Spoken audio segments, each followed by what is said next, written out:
मंडळी, श्री स्वामी समर्थ. स्वागत आहे तुमचे आपल्या स्वामी शक्ती या चॅनलवरती. बघा, तुम्ही असाल किंवा मी असेल, बऱ्याच वेळा किंवा कधीतरी आपल्यापैकी प्रत्येक व्यक्तीला पैशांची अडचण येते. एखादं महत्त्वाचं काम आपल्या समोर असतं, मुलांची फी भरायची असते, मुलांचं ॲडमिशन घ्यायचं असतं, घरातील एखादा व्यक्ती आजारी होतो, एखाद्याचा अपघात होतो किंवा एखादी वस्तू खरेदी करायची असते. इच्छा खूप असते पण जवळ पैसा नसतो.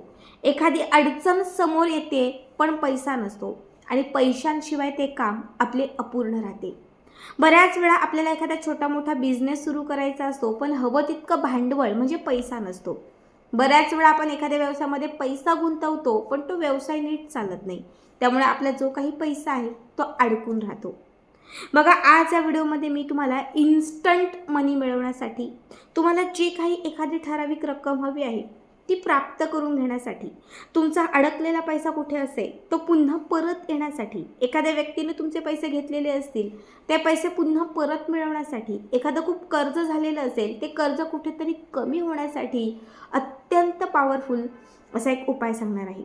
तुम्हाला सांगते, 6 महिन्यापूर्वी नंदुरबारमध्ये राहणाऱ्या आपल्याच एक सुवर्णाताई आहेत, या ताईंनी मला फोन केलेला. बरोबर 6 महिन्यापूर्वी ताईंनी मला सांगितलं की ताई, जवळपास माझ्या मुलीचं वय हे 32 वर्ष झालं आहे. 32 वर्षानंतर तिचा विवाह जुळला आहे. स्वामींच्याच कृपेने खरं तर स्वामींचे व्रत सुरू केले आणि त्या व्रतामध्येच तिचं सगळं जे काही आहे ते जुळवणं झालं. सगळं झालं आहे, सगळं व्यवस्थित आहे, पण जवळ पैसा नाही आहे पैसा थोडाफार, पण त्या मध्येच ताईंचे पती आजारी झालेले, त्यामुळे बरेचसे पैसे त्यांना खर्च झाले.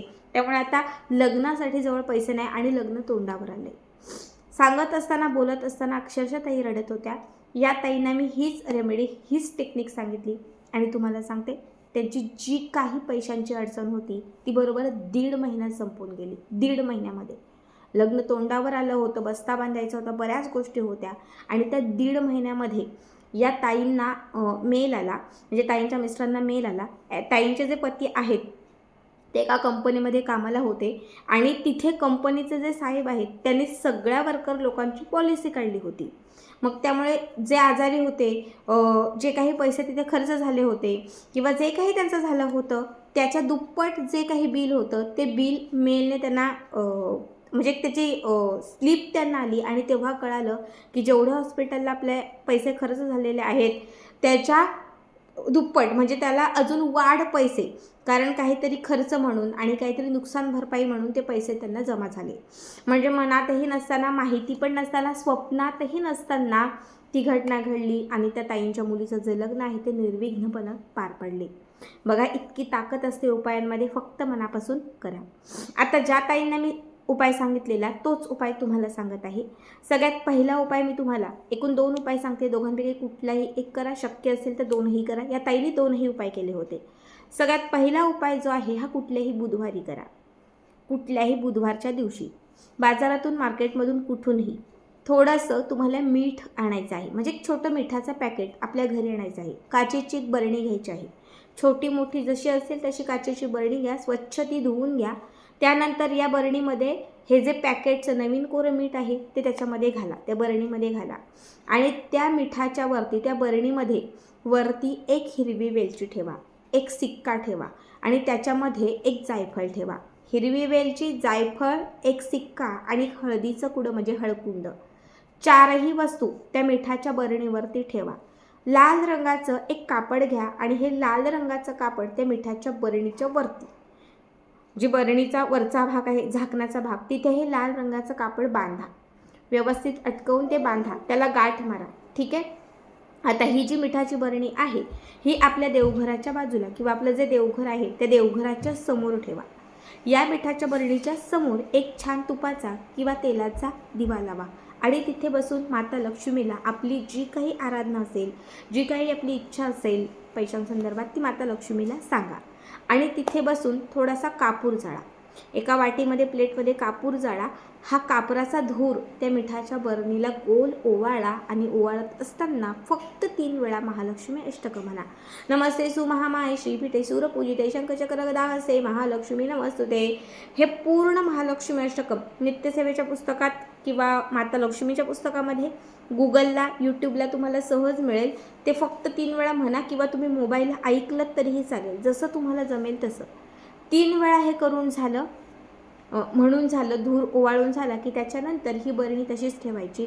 जवळपास 21 दिवस या मिठाच्या बरणीची पूजा करायची. 21 दिवस माता लक्ष्मीचं स्वरूप समजून 21 दिवस पूजा करायची. 21व्या दिवशी बरणीला लावलेलं जे काही लाल कापड आहे ते काढायचं. त्या लाल कापडामध्ये मिठाच्या बरणीत ठेवलेलं थोडंसं मीठ काढून घ्यायचं. त्यामध्ये ती हिरवी वेलची, सिक्का आणि जायफळसुद्धा काढायचं. त्या कापडाला गाठ मारायची. तयार केलेली जी पोटली आहे ती घरातल्या करत्या कमवत्या व्यक्तीच्या पाकिटामध्ये किंवा स्वतःच्या जवळती ठेवायची. आता ज्या ताईंना मी हा उपाय केलेला त्या ताईंनी ही पोटली जी आहे ती त्यांच्या पतीच्या खिशात ठेवली होती. आता हे तुमच्यावरती आहे, तुम्ही कुठे ठेवता. आणि जे काही मीठ आहे, हे मीठ बघा, हे मीठ कुठल्याही एखाद्या गरजू व्यक्तीला दान करायचं. घराच्या आजूबाजूला कुठलाही एखादा गरजू व्यक्ती असेल, समजा मीठ तुमचं कुणी दान घेत नसेल तर तुमच्या आजूबाजूला एखादं झाड असेल तुळस सोडून, तर त्या झाडाखाली हे मीठ तुम्ही टाकून दिलं तरीही चालेल. बघा, हा उपाय केल्यानंतर तुमचे अडकलेले, बंद झालेले, बंदिस्त असणारे धनाचे मार्ग खुले होतील. मीठ हे लक्ष्मीचं प्रतिनिधित्व करतं. मीठ हे लक्ष्मीला अट्रॅक्ट करतं. जसं कोरं करकरीत मीठ तुम्ही काचेच्या बरणीमध्ये ठेवता. काचेचा संबंध हा राहू ग्रहाशी निगडीत आहे. तुम्ही कितीही राहूला शिव्या दिल्या की राहू असा आहे किंवा राहूचा त्रास आहे, तरी तुम्हाला पैसा देणारा ग्रह हा राहूच आहे. राहू मजबूत असेल तर तुमच्याकडे बक्कळ पैसा येतो. जेव्हा तुम्ही काचेच्या बरणीमध्ये हे मीठ ठेवता तेव्हा राहू ग्रह जो आहे तो तुमचा मजबूत होतो आणि मीठ त्याच्यामुळे असल्याने माता लक्ष्मी प्रसन्न होते. या दोघांच्या युतीमुळे तुमचे बंदिस्त असणारे धनाचे मार्ग खुले होतात. आता ह्या ज्या वस्तू मी तुम्हाला सांगितलेल्या आहेत त्या तोपर्यंत तुमच्यासोबत ठेवायच्या आहेत जोपर्यंत तुमचे अडलेले, अडकलेले, थांबलेले पैसे परत येत नाहीत, तोपर्यंत ते जवळ ठेवायचं. आता मी तुम्हाला दुसरा उपाय सांगते. दुसऱ्या उपायासाठी तुम्हाला लागणार आहे तमालपत्र. प्रत्येकाच्या घरामध्ये तमालपत्र असतं, ज्याला आपण तेजपत्ता असे म्हणतो. फक्त 1 तमालपत्र घ्या. हा उपाय तुम्ही आठवड्यातील कुठल्याही दिवशी, शुक्रवार, शनिवार, रविवार, सोमवार, मंगळवार, बुधवार, गुरुवार, कुठल्याही दिवशी तुम्ही करू शकता. जे तमालपत्र घेतलेले आहे ते स्वच्छ तुम्हाला पुसून घ्यायचं आहे. ते म्हणजे थोडं कोरच असावं, कुठेही चिरलेलं, तुटलेलं, किडलेलं असं नको. छान तमालपत्र घेऊन तुम्हाला त्या तमालपत्राच्या वरती तुमची जी काही अमाऊंट हवी आहे, म्हणजे तुम्हाला जे काही पैसे हवे आहेत इन्स्टंट, की मला आता 50,000 हवे आहेत, मला 2 लाख हवे आहेत, मला 5 लाख हवे आहेत, जी अमाऊंट तुमच्याकडे येऊ शकते तीच लिहा. नाही तर तुम्ही 4 करोड 5 करोड लिहाल, जे तुम्हाला आयुष्यात कधी भेटणार नाही. पण तुम्हाला माहिती की हो मला 50,000ची गरज आहे, लाख रुपयांची गरज आहे आणि ते मिळावे. त्यावेळेस कुठेही चमत्कार घडेल, काही घडेल, पण ती अमाऊंट तुमच्याकडे येईल. म्हणून जी अमाऊंट शक्य ती अमाऊंट तुम्हाला फक्त त्या तमालपत्रावरती हिरव्या रंगाच्या पेनाने लिहायची आहे. या तमालपत्राच्या वरती तुम्हाला थोडीशी दालचिनीची पावडर स्प्रेड, म्हणजे दालचिनीची पावडर टाकायची आहे.